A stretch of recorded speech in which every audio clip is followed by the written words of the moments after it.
Assalamualaikum warahmatullahi wabarakatuh. Yang terhormat Ibu dan Bapak dosen, perkenalkan nama saya Muhammad Al-Farabi Muhdalin dengan NIM 55142283. Pada kali ini saya akan mempresentasikan judul saya yang berjudul Redesain Kawasan Menara Limboto sebagai peningkatan kualitas ruang publik dan aktivitas ekonomi. Masuk pada bab pertama, latar belakang. Kawasan Menara Limboto merupakan salah satu simbol identitas penting di Kabupaten Gorontalo yang tidak hanya berfungsi sebagai landmark, tetapi juga sebagai pusat interaksi masyarakat. Keberadaan menara ini telah menjadikan kawasan sekitarnya sebagai ruang publik yang ramai dikunjungi, baik untuk rekreasi, aktivitas budaya, maupun kegiatan pemerintahan. Letaknya yang strategis di pusat kota menjadikan kawasan ini sebagai simpul pertemuan masyarakat dan berbagai kalangan. Seiring meningkatnya kebutuhan masyarakat terhadap ruang publik yang berkualitas, kawasan Menara Limboto memiliki peran penting sebagai ruang terbuka yang mampu mewadahi berbagai aktivitas sosial. Namun, kualitas tata ruang, kenyamanan, serta fasilitas pendukung yang ada masih perlu ditingkatkan agar kawasan ini benar-benar dapat menjadi ruang publik representatif yang inklusif, aman, dan berkelanjutan. Namun, sinergi antara fungsi ruang publik dan fungsi ekonomi ini menghadapi berbagai tantangan yang berdampak pada kualitas dan keberlanjutan kawasan secara keseluruhan di antaranya. Permasalahan kualitas ruang publik yaitu di Taman Budaya Limboto mengalami penurunan akibat beberapa faktor permasalahan. Dari segi fasilitas, pemeliharaan yang kurang, kebersihan, dan estetika, aksesibilitas, dan keamanan. Fungsi ruang yang tidak optimal juga. Kemudian permasalahan aktivitas ekonomi yang didominasi oleh pedagang kaki lima memiliki permasalahannya sendiri dari segi penataan yang semeraut, manajemen sampah, dan limbah pedagang. Kemudian masuk pada penerapan pendekatan arsitektur hijau dan berkelanjutan. Arsitektur hijau dan berkelanjutan adalah pendekatan desain bangunan yang bertujuan untuk meminimalkan dampak buruk terhadap lingkungan, sekaligus meningkatkan kesehatan dan kenyamanan penghuninya. Konsep ini bersifat holistik dengan mengintegrasikan aspek ekologi, sosial, dan ekonomi. Prinsip utamanya mencakup efisiensi sumber daya seperti energi, kemudian apa dari segi material menggunakan bahan yang ramah lingkungan, daur ulang atau lokal. Selain itu, pendekatan ini juga mementingkan kualitas lingkungan dalam ruang seperti udara, suhu, dan pencahayaan untuk menunjang produktivitas serta kesejahteraan pengguna. Pada intinya, arsitektur hijau merupakan solusi komprehensif untuk menghadapi tantangan perubahan iklim dengan menciptakan bangunan yang lestari dan berpusat pada manusia. Kemudian masuk pada rumusan masalah, bagaimana menata kawasan Menara Limboto agar tetap berfungsi sebagai ikon daerah sekaligus ruang publik yang nyaman dan aman bagi masyarakat. Kemudian bagaimana strategi pengembangan kawasan untuk meningkatkan daya tarik wisata sekaligus mendukung perekonomian lokal. Kemudian bagaimana menyediakan fasilitas ruang publik yang memadai seperti area parkir, ruang interaksi, sarana perdagangan, dan fasilitas wisata tanpa mengurangi nilai estetika kawasan. Kemudian untuk tujuan, menjadikan Menara Limboto sebagai ikon wisata modern yang tetap mempresentasi, mohon maaf, merepresentasikan identitas dari budaya Gorontalo. Kemudian meningkatkan fungsi kawasan sebagai ruang publik yang dapat menampung berbagai aktivitas masyarakat, mulai dari rekreasi, budaya, hingga kegiatan pemerintahan. Kemudian, bagaimana mendorong pertumbuhan ekonomi lokal melalui pengembangan kawasan perdagangan UMKM dan aktivitas wisata.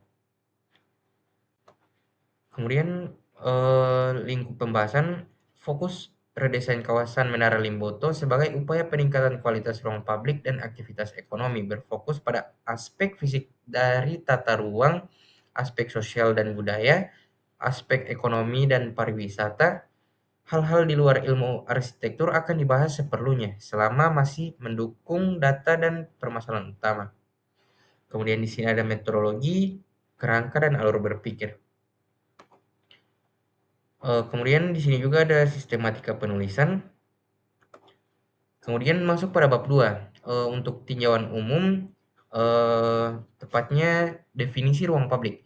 Ruang publik memegang, peranan krusial bagi sebuah kota karena fungsinya yang beragam. Selain sebagai pusat interaksi sosial warga, ruang publik juga berfungsi untuk mendukung berbagai kegiatan lain dan meningkatkan kualitas kota secara keseluruhan. Kemudian, eee, ada jenis-jenis ruang publik. Ruang publik dapat diklasifikasikan untuk memahami hak akses, pengelolaan, serta peran, eee, spasialnya di perkotaan.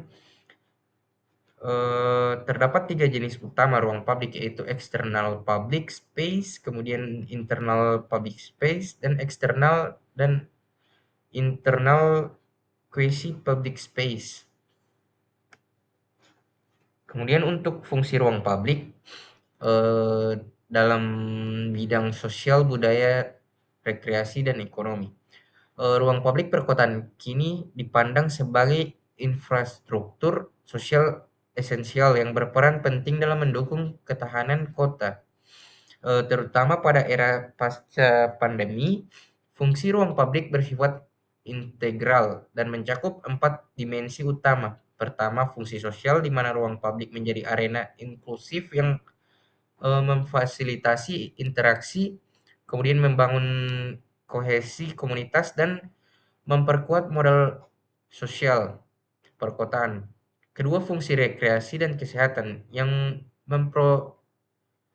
memposisikannya sebagai aset kesehatan masyarakat, di mana ruang publik menjadi wadah ekspresi identitas lokal dan pelestarian wisata, warisan budaya melalui berbagai kegiatan komunal. Kemudian keempat, fungsi ekonomi yang perannya semakin diakui sebagai katalis pemulihan ekonomi lokal dengan mendukung aktivitas komersial seperti pedagang informal dan menjadi daya tarik wisata. Kemudian kawasan Menara Limboto. Kawasan Menara Limboto yang juga dikenal dengan nama Menara Keagungan Limboto atau Pakaya Tower, merupakan landmark dan ikon utama bagi Kabupaten Gorontalo. Berlokasi di pusat kota Limboto, tepatnya di Jalan Baso Bubihu. Kawasan ini memiliki posisi yang strategis karena berdekatan dengan fasilitas publik penting lainnya seperti Masjid Agung Baitur Rahman, kemudian Taman Budaya Limboto. Lokasinya yang eh, sentral menjadikan mudah diakses dan berfungsi sebagai titik fokus kegiatan masyarakat perkotaan. Secara fungsional, kawasan Menara Limboto memiliki peran multifungsi yang menjadikannya sebagai ruang publik yang vital. Fungsi-fungsi tersebut dapat diidentifikasi sebagai berikut. Eee, Fungsi simbolik dan identitas sebagai ikon daerah, menara ini menjadi simbol kebanggaan dan representatif identitas masyarakat Kabupaten Gorontalo. Keberadaannya mencerminkan semangat dan kemajuan daerah. Kemudian fungsi pariwisata dan rekreasi. Kawasan ini merupakan destinasi wisata utama yang menarik pengunjung untuk menikmati panorama kota dan puncak menara. Daya tarik rekreatifnya didukung oleh fasilitas penunjang seperti taman air mancur dan atraksi pencahayaan pada malam hari yang secara rutin diaktifkan untuk meningkatkan pengalaman pengunjung. Kemudian fungsi sosial dan budaya. Area di sekitar menara termasuk taman budaya secara aktif dimanfaatkan sebagai pusat kegiatan sosial dan budaya. Ruang ini menjadi wadah bagi penyelenggara berbagai acara publik seperti festival, pertunjukan seni, dan kegiatan komunitas lainnya. Kemudian fungsi ekonomi kerakyatan pada malam hari. Kawasan ini bertransformasi menjadi pusat kuliner rakyat. Kehadirannya para pedagang kaki lima yang menjadikan berbagai produk kuliner menciptakan aktivitas ekonomi informal yang dinamis, sekaligus membentuk suasana ruang yang hidup menyerupai pasar malam. Kemudian untuk tinjauan khusus, tepatnya redesain kawasan. Redesain kawasan merupakan sebuah proses perancangan dan perancangan kembali suatu area secara komprehensif dengan tujuan utama untuk meningkatkan performa dan mengoptimalkan fungsi kawasan yang telah mengalami penurunan kualitas maupun citra. Proses ini yang dasarnya adalah solusi strategis ketika sebuah area dinilai tidak lagi sesuai dengan fungsi dan citra yang diharapkan, sehingga diperlukan perancangan ulang agar fungsinya dapat dipulihkan atau ditingkatkan untuk mengakomodasi beragam kebutuhan pengguna. Kemudian masuk pada aspek redesain kawasan. Dalam sebuah perancangan ulang atau redesain terdapat dua aspek fundamental yang menjadi landasan pertimbangan, yaitu aspek lingkungan dan aspek sosial kultural. Aspek lingkungan berfokus pada penciptaan keberlanjutan dan kenyamanan fisik pada kawasan ini. Hal ini diwujudkan melalui tiga komponen utama. Pertama, vegetasi dan landscape yang mencakup penataan elemen softscape dan hardscape untuk fungsi estetika, ekologi, serta mengendali iklim mikro seperti peredam bising dan peneduh. Kedua, kenyamanan iklim mikro yang dianalisis melalui orientasi matahari, angin, dan kebisingan, di mana respon desainnya meliputi penggunaan material yang tepat serta optimalisasi pencahayaan dan penghawaan alami. Ketiga, efisiensi utilitas yang melibatkan perancangan ulang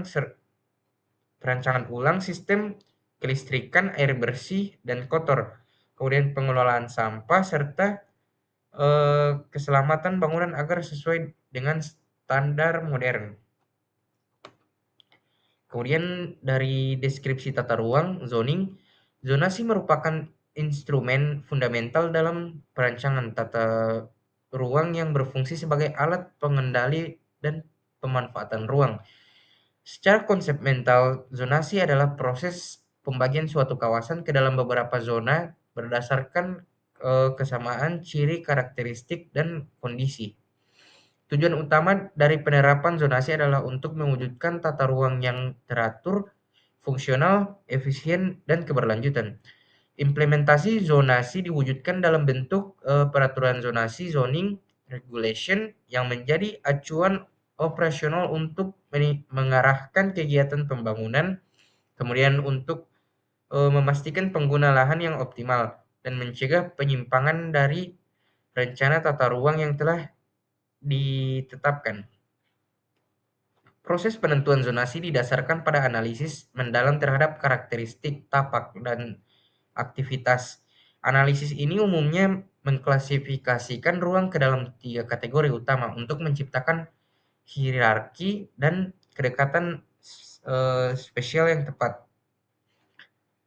Kemudian ada tata sirkulasi. Tata sirkulasi merujuk pada sistem jaringan pergerakan yang dirancang untuk mengakomodasi perpindahan manusia, kemudian barang dan kendaraan di dalam dan di sekitar suatu kawasan. Sistem ini merupakan elemen yang vital yang mendukung aktivitas pembagian zonasi karena memastikan konektivitas dan aksesibilitas antara zona yang berbeda. Kemudian perancangan tata sirkulasi yang baik sangat krusial untuk menciptakan lingkungan yang fungsional, aman, dan nyaman. Komponen utama dalam tata sirkulasi meliputi dari aksesibilitas tingkat kemudahan, kemudian sistem transportasi jaringan yang melayani pergerakan kendaraan bermotor, kemudian jalur pedestrian yang secara khusus didedikasikan untuk pergerakan pejalan kaki, kemudian sistem parkir, penyediaan ruang atau fasilitas untuk menempatkan kendaraan. Kemudian peran vegetasi dan street furniture. Vegetasi dan street furnitur merupakan komponen vital dalam perancangan jalur pedestrian untuk menciptakan kenyamanan mikro iklim dan mendukung aktivitas sosial. Menurut Hanifah, kemudian vegetasi berfungsi sebagai peneduh alami yang menyaring polusi, sementara street furnitur seperti tempat duduk menunjang fungsi sosial dan rekreasi. Kombinasi kedua elemen ini secara efektif meningkatkan daya tarik dan fungsional ruang. Hal ini didukung oleh studi yang menyatakan bahwa penyediaan tempat duduk yang memadai serta penetapan pedagang kaki lima yang terintegrasi menjadi faktor kunci untuk meningkatkan kenyamanan pengguna dan keragaman aktivitas kawasan pedestrian. Kemudian masuk pada signage dan pencahayaan untuk orientasi dan keamanan. Aspek pencahayaan lighting dan signage merupakan dua elemen krusial yang berkontribusi pada orientasi keselamatan dan kualitas visual ruang publik, terutama pada malam hari. Pencahayaan yang terencana dengan baik memainkan peran fundamental dalam menciptakan rasa aman bagi pengguna. Sistem pencahayaan yang efektif harus mampu mengurangi titik gelap dan meningkatkan visibilitas, faktor yang sangat mempengaruhi keputusan seseorang untuk beraktivitas di ruang publik setelah matahari terbenam. Kemudian aktivitas ekonomi dalam ruang publik. Aktivitas ekonomi di ruang publik menunjukkan dinamika yang kompleks yang didominasi oleh sektor informal dan dipengaruhi oleh tren komersial yang terus meningkat. Sektor informal, khususnya pedagang kaki lima, secara strategis memanfaatkan ruang terbuka seperti alun-alun dan koridor jalan utama sebagai pusat aktivitas perdagangan. Karakteristik utama dan pemanfaatan ini adalah sifatnya yang adaptif terhadap waktu di mana aktivitas ekonomi informal cenderung meningkat secara signifikan pada malam hari dan di hari libur. Setelah kegiatan perdagangan formal berakhir, para pelaku usaha ini juga menunjukkan kecenderungan untuk menetap secara berkelompok di lokasi-lokasi dengan potensi ekonomi tinggi. Di samping itu, ruang publik juga berfungsi sebagai katalisator bagi ekonomi kreatif melalui fasilitas kegiatan berbasis komunitas seperti pelatihan dan pusat kerajinan, meskipun implementasinya harus masih dihadapkan pada tantangan spesial.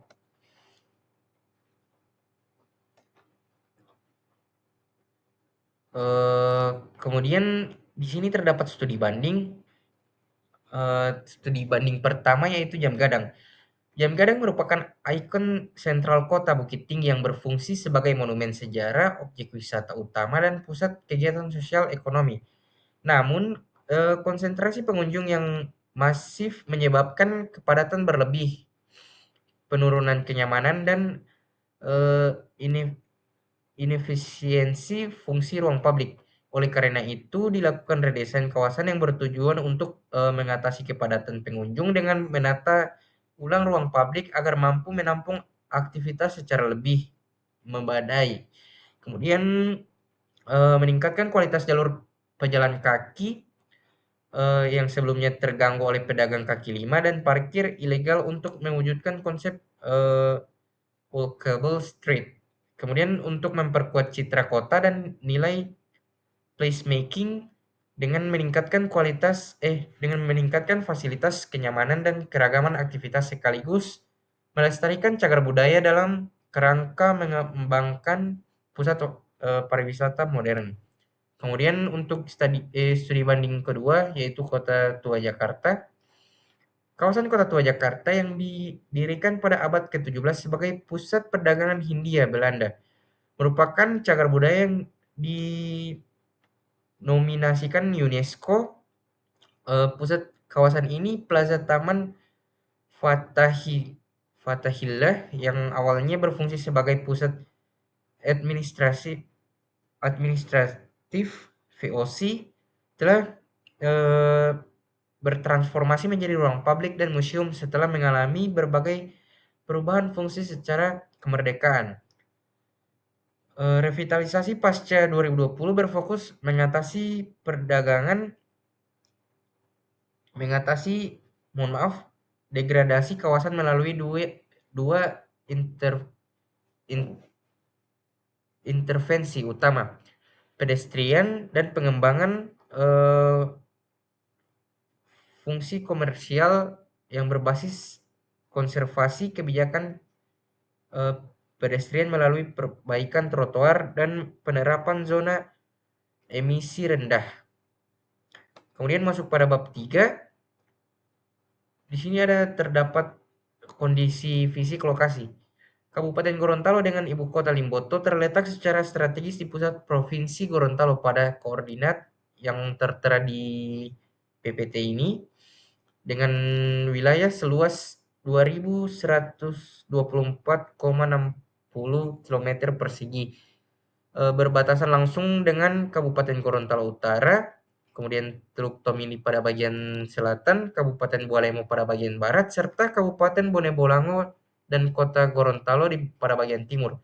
Kondisi geografis tersebut menjadikan pendekatan arsitektur hijau dan berkelanjutan sebagai pilihan yang logis dan relevan secara eh, kontekstual untuk perancangan kawasan Menara Limboto.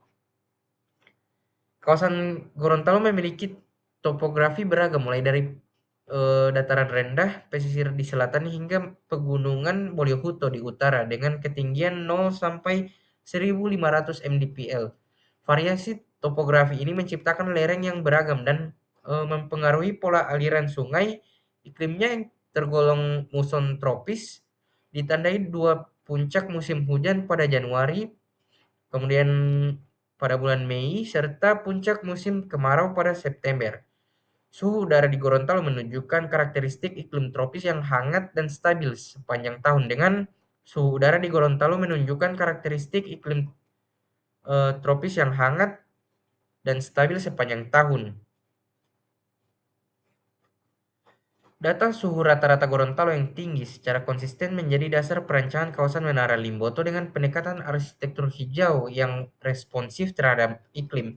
Tantangan utama berupa panas berlebih diatasi melalui dua strategi utama, yaitu perancangan pasif, memprioritaskan optimalisasi peneduhan melalui elemen arsitektural, misalnya brise soleil, kemudian teritisan lebar, dan peneduhan landscape dan vegetasi berkanopi lebar untuk menciptakan iklim mikro yang sejuk.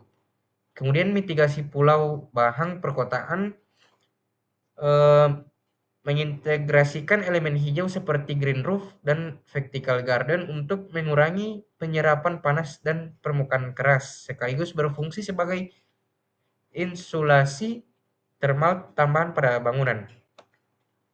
Kemudian untuk karakteristik lokasi, kawasan Menara Limboto merupakan titik pusat simpul perkembangan di ibu kota Kabupaten Gorontalo dengan fungsi dominan sebagai pusat perdagangan, jasa, perkantoran, dan perumahan. Menara ini terintegrasi dengan Taman Budaya Limboto, sebuah ruang terbuka hijau yang berfungsi sebagai ikon sarana rekreasi dan perlambang filosofi adat Gorontalo. Meskipun memiliki potensi besar sebagai pusat aktivitas warga dan budaya, pengembangan pariwisata di kawasan ini masih terkendala oleh beberapa tantangan, terutama terkait rendahnya kualitas SDM, kemudian kurangnya pemahaman konsep pariwisata, serta masalah promosi, kemudian pengelolaan destinasi, dan infrastruktur penunjang. Kemudian kondisi pedagang kaki lima di sekitar kawasan Menara Limboto. Kondisi pedagang kaki lima di kawasan Menara Limboto merupakan elemen ekonomi informal yang integral, namun belum tertara dan terfasilitasi dengan baik. Meskipun berfungsi sebagai daya tarik pendukung, sebuah studi pada tahun 2022 mengidentifikasi ketiadaan sarana dan prasarana khusus bagi pedagang sebagai kelemahan internal utama kawasan tersebut. Studi yang merekomendasikan strategi pengembangan berupa pengembangan pusat kuliner dan cenderamata untuk menata dan memberdayakan PKL agar lebih teratur, higienis, serta mampu meningkatkan nilai tambah pariwisata dan ekonomi lokal secara formal. Kemudian kondisi ekonomi sosial budaya di sekitar Menara Limboto. Penelitian sejak tahun 2020 di kawasan Menara Limboto, Kabupaten Gorontalo menunjukkan dinamika ekonomi, sosial, dan budaya yang signifikan.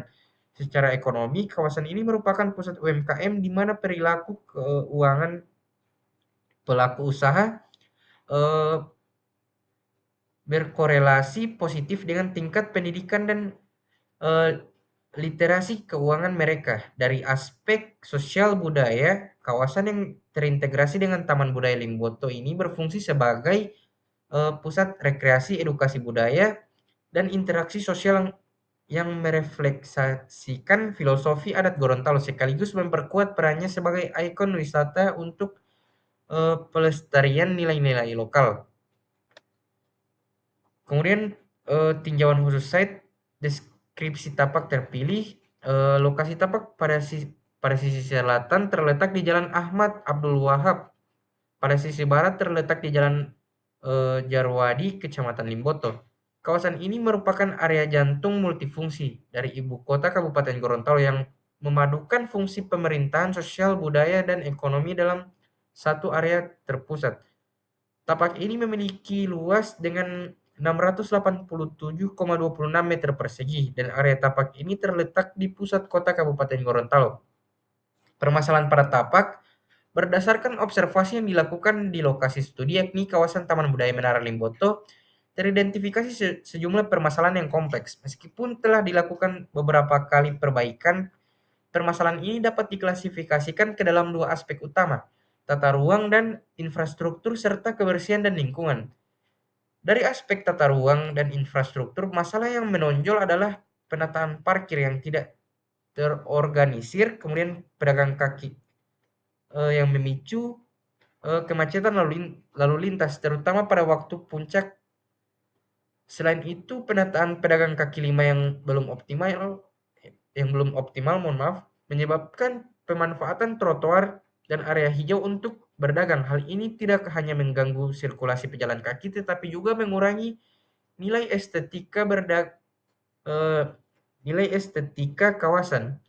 Kondisi fasilitas publik seperti bangku taman, penerangan, dan area bermain juga ditemukan kurang terawat dan mengalami kerusakan yang berpotensi mengurangi rasa aman dan nyaman bagi pengunjung.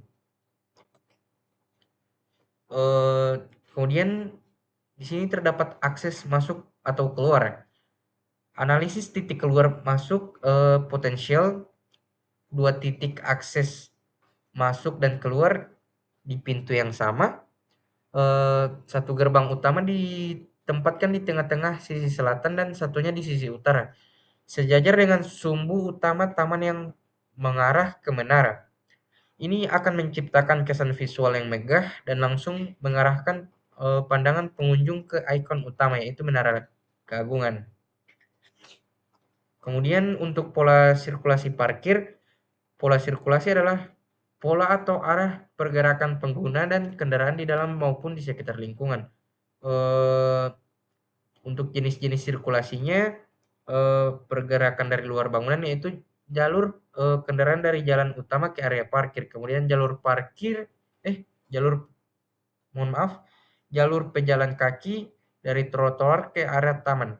Kemudian untuk pola parkir adalah tata letak dan pengaturan kendaraan di area bangunan meliputi pada sisi tengah side, kemudian pola parkir di mohon maaf, pada sisi tengah side yang merupakan parkiran utama dan untuk pola parkir di bahu jalan on street pada sisi utara kawasan ini dapat dilihat pada gambar. Sisi utara kawasan ini mengindikasikan bahwa pola parkir yang ada saat ini bersifat linear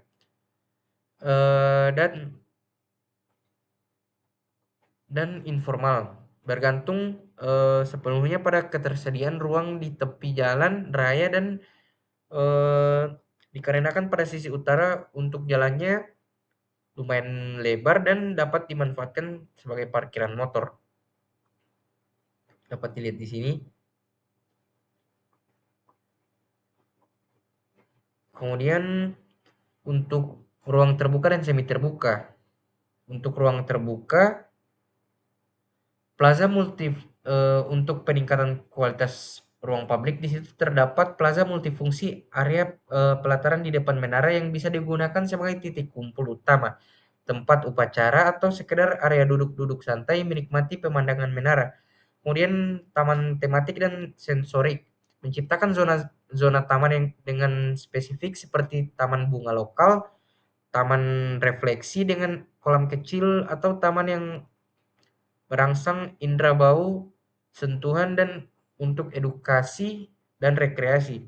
Kemudian area bermain anak, kemudian jalur olahraga, kemudian untuk ruang terbuka untuk peningkatan ekonomi yaitu area kios kuliner untuk penataannya dapat dilihat pada agenda di sebelah kanan.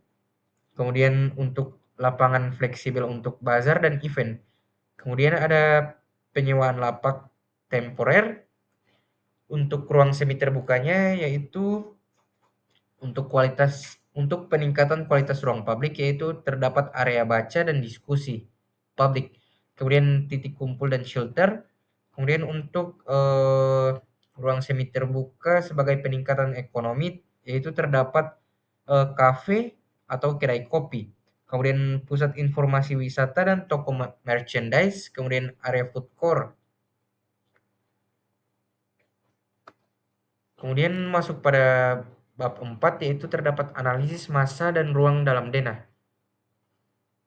Untuk dikarenakan saya masih bab 3, untuk bab 4 ini belum saya optimalkan secara sekaligus, baru terdapat beberapa gambaran saja, yaitu terdapat layout atau ground plan, kemudian terdapat denotypical entrance, kemudian denotypical entrance atau untuk buat ruang publik. Sekian presentasi dari saya, lebih dan kurangnya mohon dimaafkan. Wabillahi taufik wal hidayah. Wassalamualaikum warahmatullahi wabarakatuh.